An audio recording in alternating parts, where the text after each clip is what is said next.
Nas muitas andanças de minha vida mambembe de contadora de histórias, muitas vezes fui atravessada por histórias, pessoas, lugares e vivências.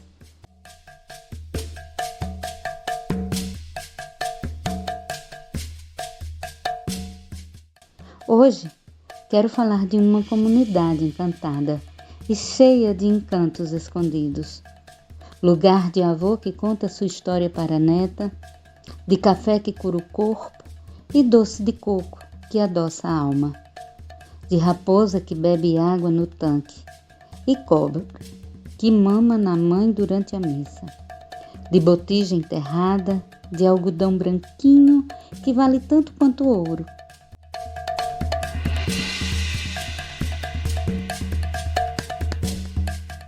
E, sobretudo, uma comunidade mantida pela força e determinação de mulheres que, na lida diária, forjam sua manutenção e buscam nessa fortaleza o reconhecimento de sua existência.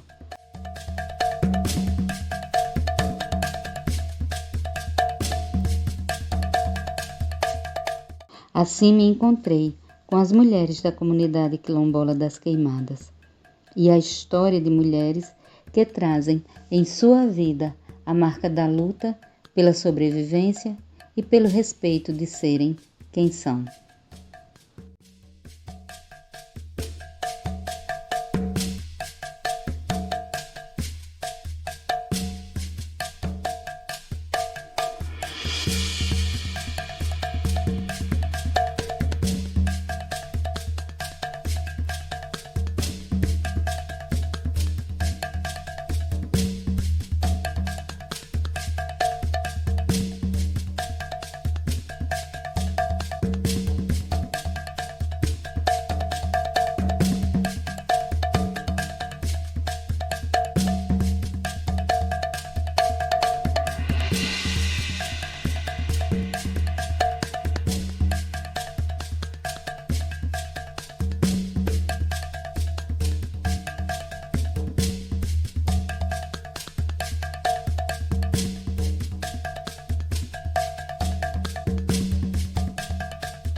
Ela escondeu essa gravidez. Vamos passar para o filho. Ela teve esse menino e deixou lá no açude. E virou uma cobra. E quando ela estava lá numa missa lá, que essa cobra desceu e foi mamar lá no peito dessa mulher. Na hora da missa lá. Depois a cobra voltou e sumiu. E o povo ainda vê essa cobra. Aí o povo ainda vê. Os pescadores, quando tá cheio, sempre vê ela. Só quando você tá cheio. Sempre vê essa cobra quando Vê essa cobra quando você tá criança. A história da raposa era meu pai que queimava carvão. Aí ele chegava e dizia: essa noite eu passei a noite todinha mais raposa.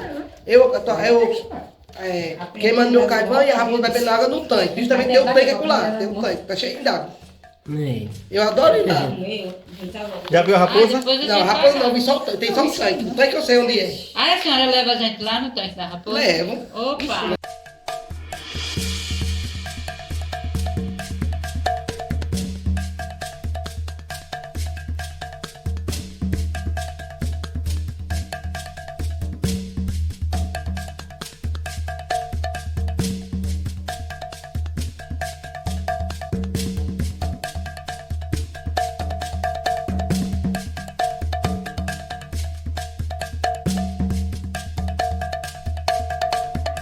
De onde foi nossas raízes. Meu pai, meu tio, minha avó, foi aqui.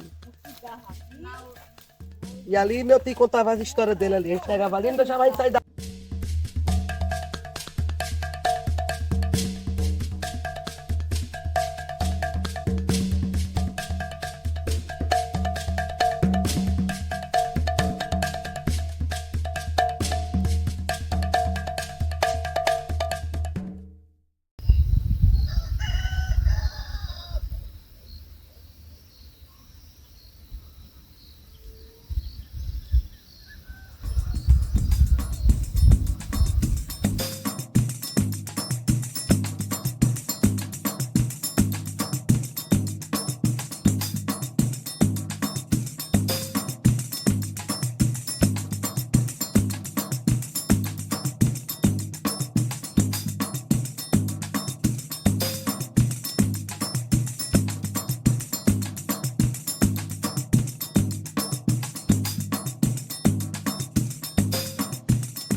A coruja guardiã.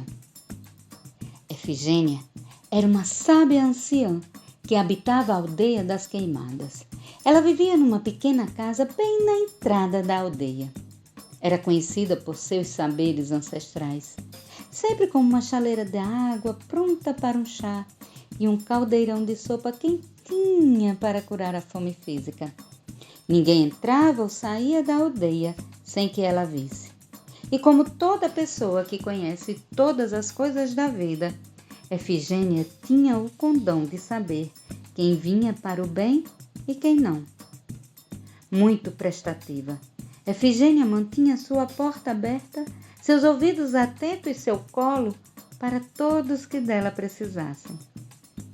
Mas acontece que chegaram algumas pessoas na aldeia, que começaram a questionar os saberes de Efigênia. E logo toda a aldeia olhava torto para ela. Efigênia entristeceu. E uma noite foi visitada por Pedro Afonso, um dos primeiros moradores da aldeia. Ele já havia se encantado há muito tempo, mas vez por outra vinha, com a permissão do divino, visitar a aldeia. E só aqueles que tinham o coração de recebê-lo o viam. O velho Marculino, avô de Efigênia, sempre recebia os conselhos dele, e fora ele quem percebeu que Efigênia era mulher de saberes outros. Pois bem, Pedro Afonso apareceu para Efigênia e disse a ela que era chegada a hora dela assumir o seu destino, mas disse a ela que podia acalmar o coração, que tudo se daria conforme a orientação do divino. Eis que ele disse a Efigênia que ela tinha que se recolher e cumprir os preceitos divinos por 9 dias e 9 noites. No primeiro dia, ela devia acordar antes do sol nascer, ir até o rio, pegar a água que havia dormido à noite e tomar um banho. Depois disso, colher todas as flores que encontrasse pelo caminho até a casa. Nesse dia, ela devia alimentar-se normalmente e se deitar no pôr do sol.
Torragem do café.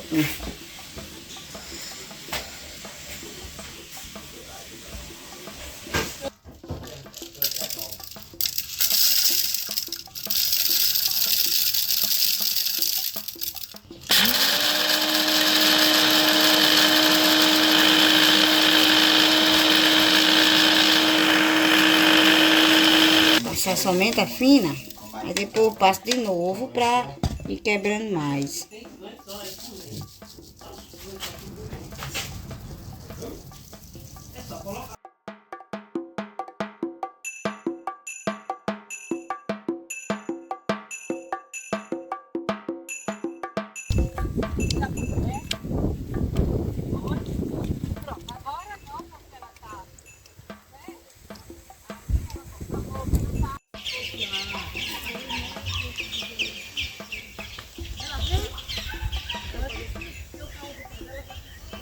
No segundo dia, ela devia pegar as flores que colhera no dia anterior e antes que o sol nascesse, ferver a água, colocar sobre as flores e tomar um banho.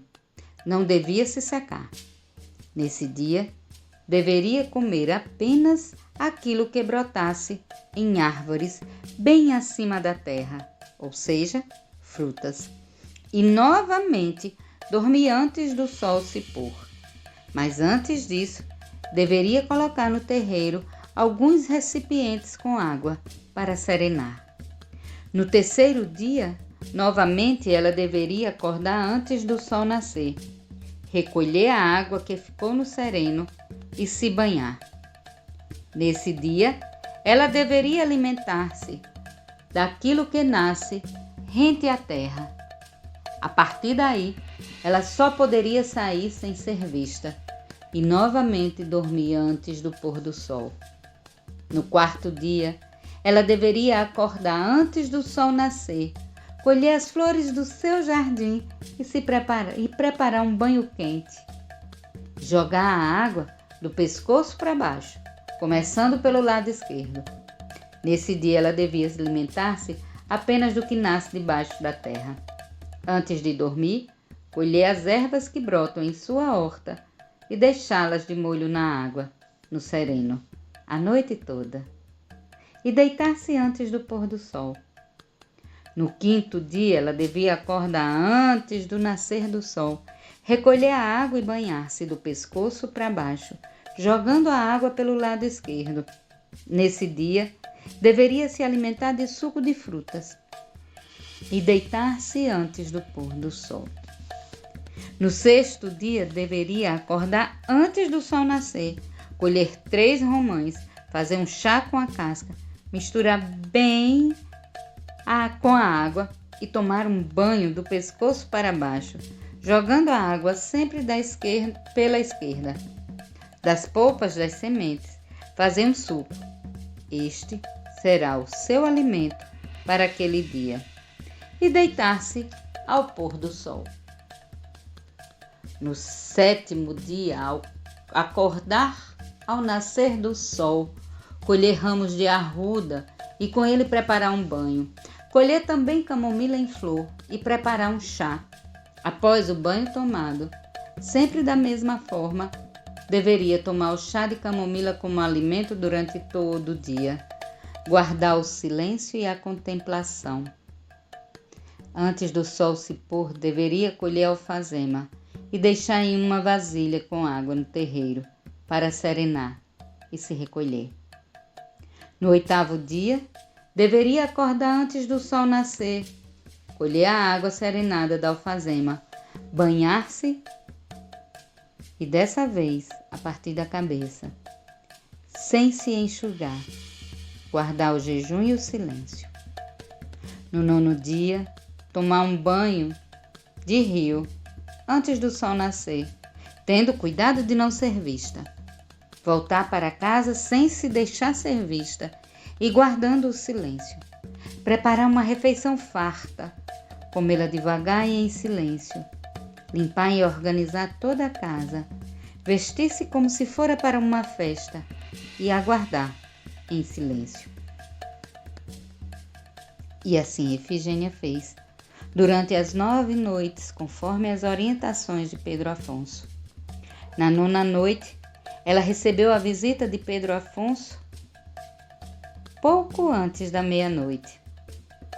Pedro Afonso disse que vinha com a incumbência de contar a ela sua missão. Daquele momento em diante, ela seria a guardiã da comunidade. Saberia quem teria pouso ou não, e assim poderia correr com quem não fosse bem-vindo e receber quem fosse de bom sentimento. À meia-noite, Efigênia se transformou em uma coruja. Foi para o sótão da pequena casa e de lá pôde ver a aldeia, procurando-a no outro dia. Ela, porém, mantinha-se ali, guardando com muito amor a sua aldeia, que agora repensava a forma como a tratá-la. E assim, a aldeia continuou lembrando de Efigênia, cuidando de suas ervas, suas flores, e lá de cima da cumieira da casa, Efigênia perdoava e cuidava de cada um e da aldeia toda. Então, primeiro diz, o algodão. Desde minha infância, eu sempre via minhas irmãs trabalhando na plantação de algodão. Elas plantavam com meus pais, depois apanhavam o algodão para vender na feira. E eu ficava observando e me perguntando o que era aquela planta. Elas responderam, é um pé de algodão. Após muito tempo, essa plantação sumiu. Agora foi resgatado. Faz 3 anos que voltou a ser plantado. Mas temos que ter cuidado com o bicudo, que é uma das pragas que atrapalham a colheita. Um dia, eu estava em casa. Daí deu vontade de ir na casa da vizinha. E quando eu cheguei lá, ela tinha acabado de chegar da feira. Ela trouxe uma espiga de milho para o neto dela. De repente, ela acessa a espiga de milho. E quando eu senti o cheiro desse milho, me deu uma vontade louca de comer o milho. E ela deu a espiga de milho para o neto. Sim, gente, ela estava com 8 meses de gravidez, viu? Ele comeu todos os caroços de milho, pegou o sabugo e jogou no muro da casa dele. Eu fui para casa em toda a carreira. E como estava perto do meio-dia, elas foram dormir. E eu peguei um tamborete, botei no pé do muro da casa, pulei o muro e fui buscar o sabugo do milho. E aquilo para mim foi uma riqueza. E eu cheguei aqui e fui abraçada por essas mulheres dessa comunidade. E eu saio daqui hoje muito mais forte do que o que eu cheguei. Eu saio daqui com a força de cada uma de vocês dentro de mim, né? Da que cria bicho, da que foi garimpeira, da que planta algodão e faz café de turco, da moça que tem 2 filhas lindas, que eu fiquei apaixonada, da outra que é mãe solo, mas que é batalhadora, né? Que faz faculdade. Dessa daqui, que tem uma mão que faz umas comidas mais deliciosas e que eu já disse que eu não venho mais para lugar que o povo cozinha bem porque eu como demais. Mas aqui também eu encontrei homens que cantam enquanto trabalham. E isso encheu o coração de uma alegria porque a gente acordava ouvindo esses homens cantando e trabalhando. E homem que faz doce, que adoça a alma da gente. Então, obrigado. Eu estou muito feliz, né? Bordadeira. Tem bordadeira, né? Garimpeira, bordadeira, né? Que faz crochê. Então aqui eu encontrei muita riqueza. Encontrei histórias muito bonitas, histórias de muita potência, histórias de mulheres que estão anos-luz à frente do seu tempo. E que nem tem noção de quanto elas são fortes, quanto elas são empoderadas. Nessa coisa que o povo fala hoje, empoderamento, um termo muito usado hoje em dia, né, lá nas cidades, pelas mulheres, que é sororidade. Sororidade vem de soror, que é irmã em francês. E é isso, irmandade é uma mulher que puxa a outra, uma mulher que apoia a outra. E eu encontrei isso aqui, vocês. Uma que diz, ei, vamos. A outra, eu não sei escrever. Não, vai fazer. Vem aqui, chega aqui. E eu aprendi. E a música dizia assim, ó. Oi, ai, ai, ai, oi, ai, oi, ai, ai. Oi, ai, ai, ai, oi, ai, oi, ai, ai. Oi, ai, ai, ai, oi, ai, ai. Oi, ai, ai, ai, oi, ai, oi, ai, ai, ai. Como é que ele vai lá pro céu? Mas o sapo, me explica que só ele, abusado, não dizia nada a ninguém. Dizia, eu vou e pronto. Quando chegar lá, vocês sabem. Acabar. Você nem sabe guiar, uma coisa que tá no meio do seu canto, um bocado de azar. Eu tenho medo por baixo, que é muito cedo, meu benzinho, que essa música acaba. É pense que o sapo dançava bem. Rapaz, olha, só pra vocês terem uma ideia. Sabe como é o nome daquele sofrado? O Guiné. Ele tava pra boca. O Pedro Malazar pegou a panelinha quando ele entrou, minha gente. Tem noção não. Oi. Tinha assim uma mesa, sabe? Que tava repleta de comida gostosa. Tinha bolo de milho. Pirão de mocotó, Tinha galo, brigão, cozido.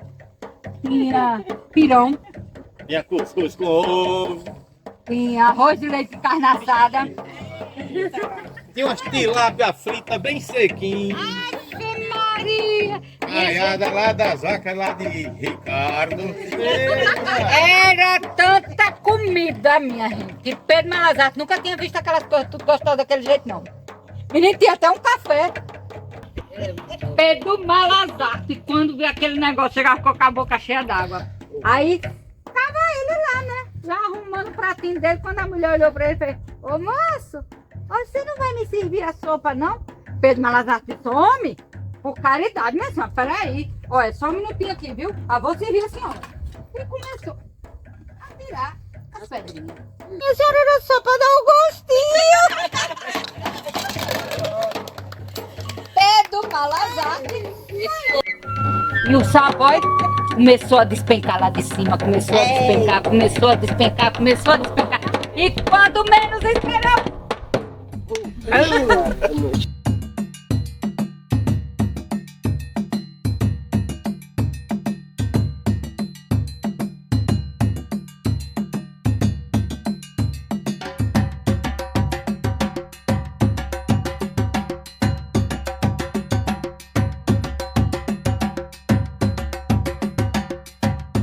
Para mim, essa oficina foi muito boa, vi muita coisa interessante. Pintura, a gente escrever, contar a nossa história. Para mim foi ótimo demais.